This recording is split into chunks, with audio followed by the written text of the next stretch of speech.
বান্দরবানে সেনাবাহিনীর উদ্যোগে গরিব ও দুস্থ পরিবারের মাঝে শীতের কম্বল বিতরণ করা হয়েছে।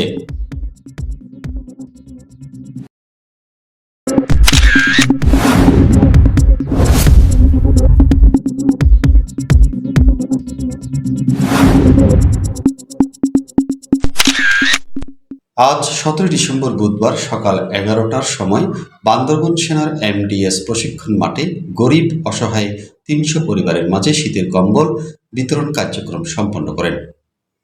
এ সময় প্রধান অতিথি হিসেবে উপস্থিত ছিলেন বান্দরবান সেনার রিজিয়ন ব্রিগেড 69 পদাতিক মেজর পারভেজ রহমান পিএসসি।